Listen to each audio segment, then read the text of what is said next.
Ferrari showed up to the Chinese Grand Prix with a rear wing that rotates 180 degrees, goes upside down on the straight, and has already been given 2 nicknames by the driver who races it. Lewis Hamilton called it the flip-flop wing.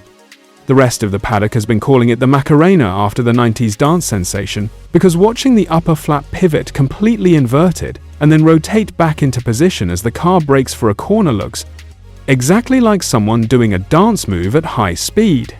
It is the most visually spectacular piece of Formula One engineering seen in years. The FIA has already declared it legal. Rival teams have admitted they considered something similar and could not make it work.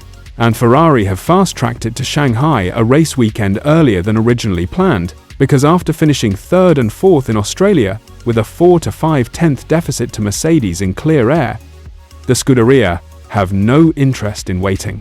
The development war is on, and Ferrari just fired their most dramatic opening shot. Let's go back to where this wing first appeared. On the penultimate day of pre-season testing in Bahrain, Hamilton rolled out of the Ferrari garage, and the cameras watching the rear of the SF26 caught something nobody had ever seen before on a Formula One car. When the active aerodynamics opened on the straight, instead of a flap lifting conventionally to reduce drag, the entire upper element of the rear wing rotated on its own axis. It went inverted, upside down. The wing profile that sits above the car in cornering mode was pointing downward on the straight, before pivoting back to its correct position as Hamilton braked for the corner. The paddock reaction was immediate. Engineers from rival teams crowded the fence to watch. Social media footage went viral within hours, and the FIA received a very large amount of paperwork to review. The technical explanation is more elegant than it first appears. Under the 2026 regulations, the active aerodynamics rules specify how wing flaps can open and close, but they do not specify that the wing must remain the right way up when the active aero is deployed. Ferrari's engineers in Maranello found that gap. They exploited it. And the result is a rear wing that, when rotated into its inverted straight-line position, creates a dramatically larger opening for airflow, reducing drag more efficiently than any conventional flap mechanism can achieve, and delivering meaningfully higher top speeds down every straight on every circuit it races on. The FIA reviewed the design and gave it a green light. It is legal, it is innovative, and it is now fitted to both cars in the Shanghai paddock. Hamilton's confirmation that the wing is racing this weekend was delivered in Shanghai on Thursday, with the mix of pride and measured caution that has defined his public communications since joining Ferrari. "I don't think there's any official name for the rotating rear wing," he said before adding with a grin. "Someone said Macarena. I have no idea why. It's the flip-flop wing." He then revealed the detail that tells you everything about the mood inside the Ferrari factory. The wing was not supposed to be here in China. It was penciled in for later in the season. Ferrari accelerated the timeline. Engineers worked overtime at Maranello, and it landed in Shanghai one race early, because the team decided they could not afford to leave a potential performance tool sitting in the factory while Mercedes were building a championship lead. "I'm so grateful for the team because it was actually supposed to be later down the line, and they worked really hard to develop it and get it brought here. So that, for me, it's just great to see that the team are fighting, the team are pushing, and really working overtime back at the factory to be able to bring upgrades, because that's the name of the game." The plan for the weekend is cautious but clear. Ferrari will run the Macarena wing during Friday's sole practice session. Shanghai is a sprint weekend, meaning there is only one free practice session before sprint qualifying begins, and evaluate the data before deciding whether it stays on the car for the rest of the weekend.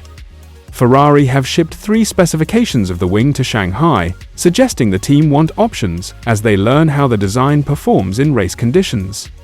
An updated, evolved version is reportedly planned for the Canadian Grand Prix in May. This weekend is the proof of concept race debut. Canada will be the next step of a development arc. Ferrari have clearly been planning since before the season started. Hamilton was honest about the limitations of what he actually learned from testing the wing in Bahrain. "Unfortunately, it did the same," he said when asked whether he felt a performance improvement from inside the cockpit. "You can just see it in the mirror. So I'm looking forward to seeing what it will do here. The genuine data on how much top speed the Macarena wing delivers in competitive conditions will only emerge from this weekend. And the Shanghai circuit, with its 1 kilometer back straight between turns 13 and 14, one of the longest continuous flat-out sections on the calendar, is as perfect a debut venue for a straight-line speed wing as Ferrari could have asked for. Fred Vasseur framed the development war with characteristic directness in Melbourne. The result of the season will be based on the capacity that we have to develop, to bring upgrades, to produce quickly. And this will be key for the season for everybody on the grid. Ferrari did not have the fastest car in Melbourne. They did not make the right strategy call under the virtual safety car. But they finished third and fourth, left Australia with both drivers inside the top 4 of the championship, and arrived in Shanghai 1 week later with the most radical aerodynamic innovation any team has brought to a race weekend in years.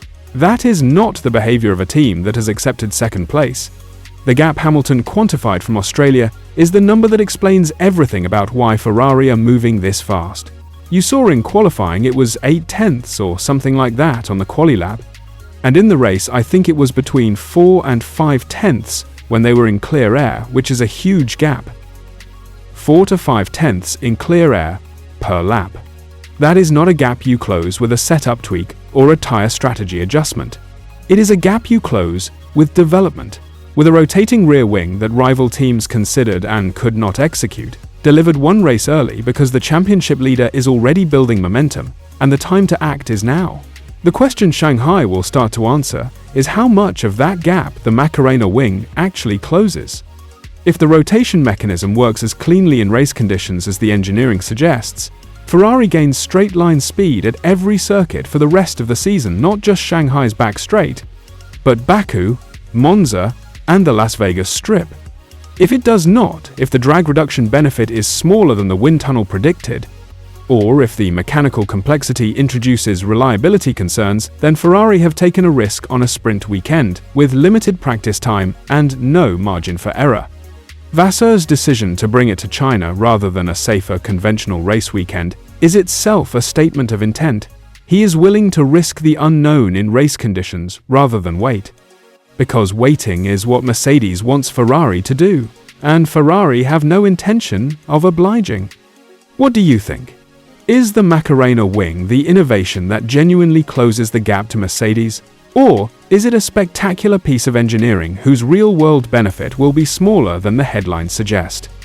Does Ferrari's willingness to fast-track upgrades and take risks on sprint weekends give you confidence they can challenge for the championship, or does the 4 to 5 tenth deficit to Mercedes in clear air feel too large to close before the summer? And which circuit on the 2026 calendar do you think the rotating wing will make the biggest difference? Baku, Monza, or somewhere else entirely? Drop your predictions in the comments. And if you enjoyed this breakdown, smash that like button and subscribe for more F1 news. I'll catch you in the next one.